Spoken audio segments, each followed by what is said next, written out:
सदर तहसील परिसर में इनर रिंग रोड घोटाले को लेकर किसान 14 दिन से भूख हड़ताल कर रहे हैं, लेकिन अधिकारियों पर कोई असर नहीं। इसी को लेकर फिर एक बार किसानों ने मंगलवार को मंडलायुक्त कार्यालय पहुंच अपर आयुक्त साहब सिंह बरवा को ज्ञापन सौंपकर दोषियों के खिलाफ कार्रवाई की मांग की है।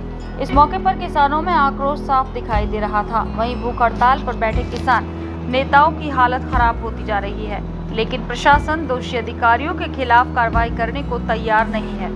भारतीय किसान यूनियन महिला प्रकोष्ठ की जिला अध्यक्ष श्रीमती राधा रानी तोमर ने भूख हड़ताल पर बैठने की घोषणा की है। अगर भारत न्यूज से बात करते हुए किसान नेता राधा रानी व अंशुमन ठाकुर एवं कुशल पाल सिंह ने कहा कि यदि दोषियों को सजा नहीं दी तो वो उग्र आंदोलन करने को विवश होंगे। हर एक जगह में घोटाला कर रहे हैं अधिकारी किसान है तो बिल्कुल देख न रही है, बिल्कुल ना देख रहे और किसान है तो भगा देते, कोई काम पड़ता है भगा देते हैं। पर हमें इतना सोच रहे हैं कि हम किसान है तो ईंट का जवाब पत्थर से देंगे।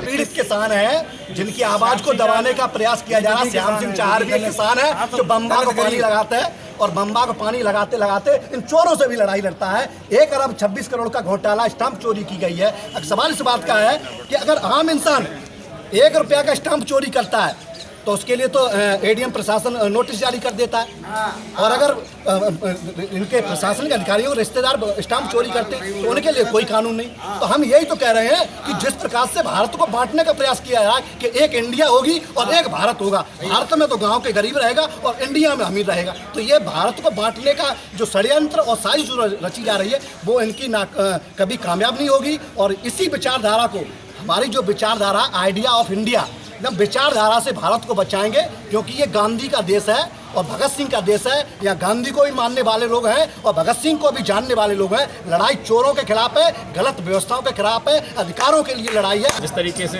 एक घिसी-पिटी परपाटी है उसी के तहत ज्ञापन ले लिया जाता है, रद्दी की टोकरियों में डाल दिया जाता है, ऊपर भेजा जाता है या नहीं भेजा जाता है, ये तो वही लोग जानते हैं, क्योंकि सक्षम में ये लोग बैठे हुए हैं। और मैं तो जो देखता हूँ, मैं तो इन लोगों को भी ये कहना चाहता हूं कि अगर आप कोई कार्रवाई नहीं करते तो इस प्रथा को ही बंद कर दीजिए। बार बार सिस्टम लोग आते हैं आपके पास, ज्ञापन देकर के चले जाते हैं, आप उन्हें ऊपर भेजते ही नहीं है, कोई कार्रवाई नहीं होती, तो फायदा क्या होता है। अब देखना होगा कि प्रशासन कब तक जमीन अधिग्रहण घोटाले में दोषियों को सजा देता है या फिर किसानों को इसके लिए उग्र आंदोलन के लिए विवश होना पड़ेगा।